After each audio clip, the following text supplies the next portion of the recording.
Hello friends, welcome back. आप सभी का बहुत बहुत स्वागत है। दोस्तों, आज की हमारी कहानी है the monkey and the dolphin.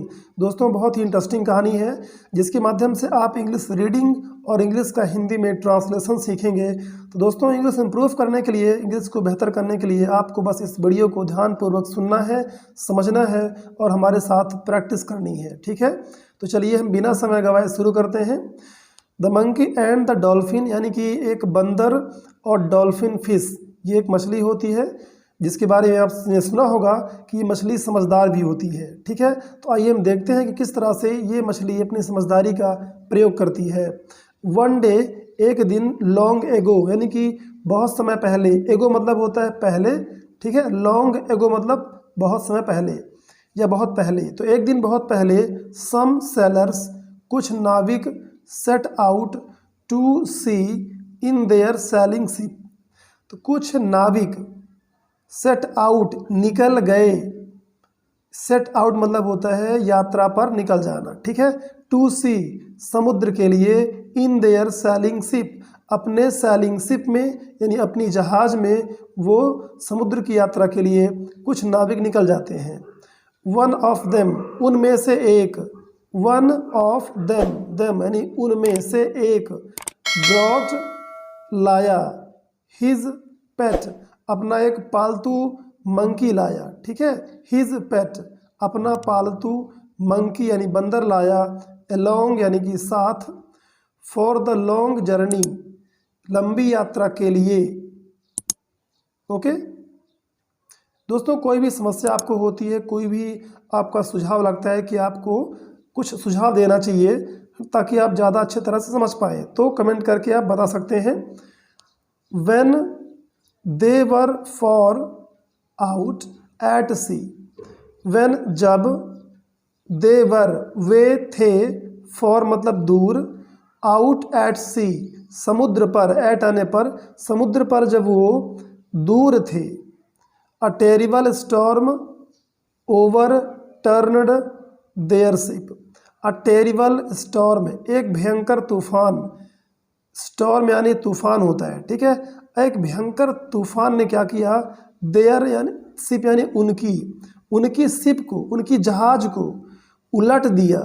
Over turn कर दिया मतलब कि उसको बिल्कुल उलट दिया और सभी के सभी पानी में गिर गए। Everyone fell into the sea, everyone मतलब हर कोई, फेल यानी गिर गया, इनटू द सी उस समुद्र में हर कोई गिर गया। एंड और the monkey was sure, monkey को निश्चित था, द मंकी वॉज श्योर मतलब कि जो मंकी था वो श्योर था यानी निश्चित था कि that he would drawn, drawn मतलब होता है डूबना, ही वुड ड्रॉन। ठीक है, ड्रॉन मतलब होता है डूब जाना, पानी में डूबना। तो उसे पता था, वो श्योर था कि वह डूब जाएगा। ठीक है, सडनली अचानक से, अ डॉल्फिन अपीयर्ड, एक डॉल्फिन दिखा। अपीयर मतलब दिखना होता है, अपीयर्ड है सेकंड फॉर्म है वर्ब का, तो इसका मतलब होगा दिखा। अपीयर्ड, एक डॉल्फिन दिखा, एंड और पिक्ड हिम अप, हिम यानी उसे, पिकअप मतलब होता है उठा लेना, उठाना, तो उसे डॉल्फिन ने उठा लिया।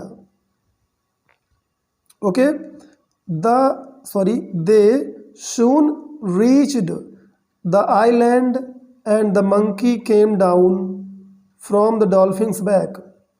दे यानी वे, soon यानी जल्दी ही, reached यानी पहुंच गए, द आइलैंड वो एक आइलैंड पर, एक द्वीप पर पहुंच गए, एंड द मंकी वो बंदर, केम डाउन नीचे आ गया, from the dolphins back, back यानी होता है पीठ।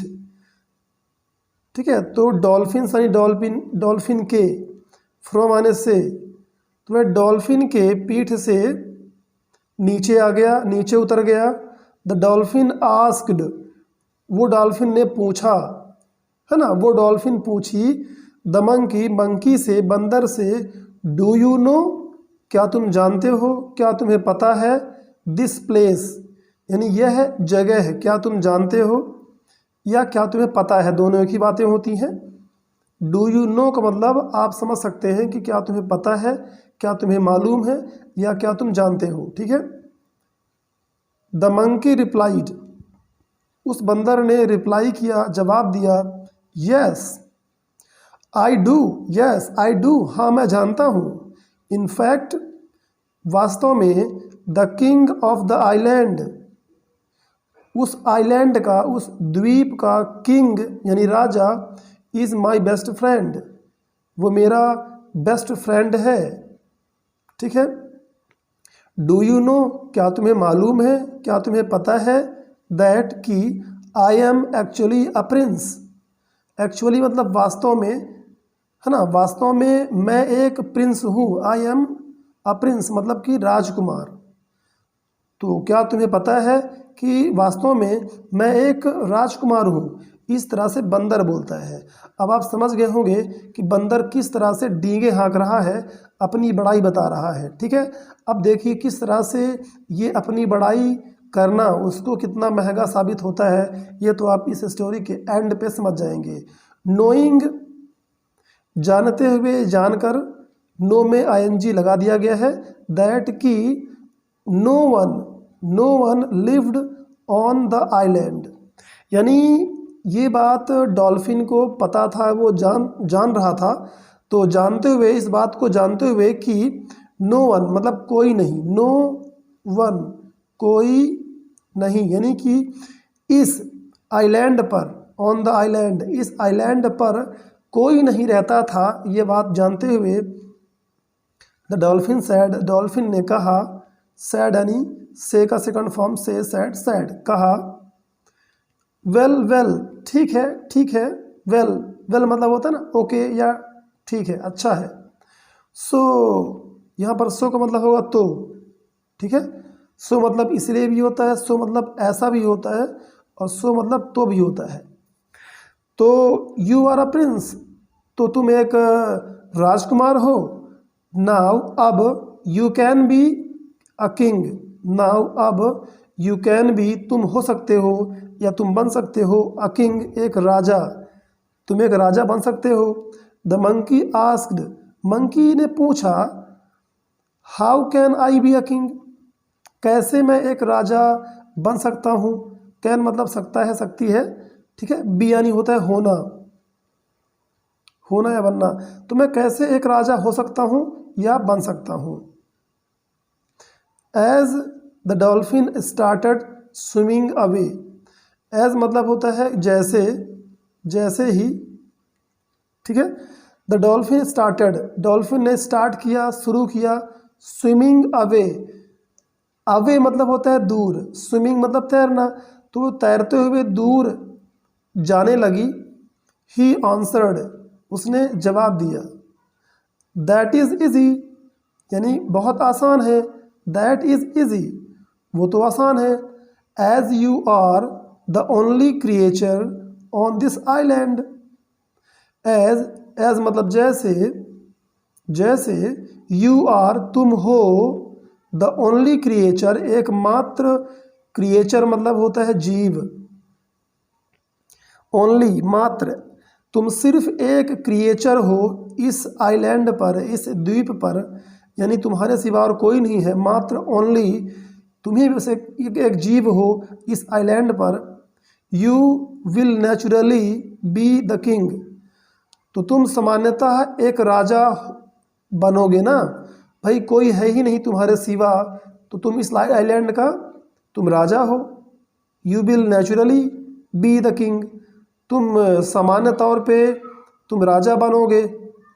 तो ये उसका एक व्यंग था डॉल्फिन का, क्योंकि जो मंकी था वो अपने बारे में बड़ी बड़ी बातें बता रहा था कि मैं एक राजकुमार हूँ, इसलिए डॉल्फिन जो है नाराज़ हो गया उसकी इस बात से, और उसको छोड़ के चला गया कि भाई तुम अगर प्रिंस हो इस आइलैंड का, तुम राजा को जानते हो, तो लो तुम अकेले इस आइलैंड पे तुम अपना जीवन व्यतीत करो। ठीक है। इस तरह से आपने देखा कि जो बंदर है बचते बचते भी वो क्या हो गया, फंस गया। किसकी किसकी वजह से, बड़ी बड़ी बातें करने की वजह से। तो देखिए कई बार आवश्यक होता है कि हमें ज़्यादा बोलने की आवश्यकता नहीं होती है, ठीक है। समयानुसार हमें शांत रहने की भी आवश्यकता होती है, ठीक है। देखिए, दोज हु लाई, दोज यानी वो लोग या वे, हु लाई जो झूठ बोलते हैं। यहाँ पर हु का मतलब होगा जो, ठीक है, जो लोग। तो दोज हु लाई जो लोग झूठ बोलते हैं, एंड बोस्ट, बोस्ट यानी होता है डींगे हाँकना या बड़ी बड़ी बातें करना। तो आज आपने बहुत सारी मीनिंग सीखी है, ठीक। खास कर ये आपके लिए बहुत यूनिक मीनिंग है। बोस्ट यानी होता है डींगे हाँकना या बड़ी बड़ी बातें करना। तो मे एंड अप इन ट्रबल, यानी कि जो लोग झूठ बोलते हैं और बड़ी बड़ी बातें करते हैं।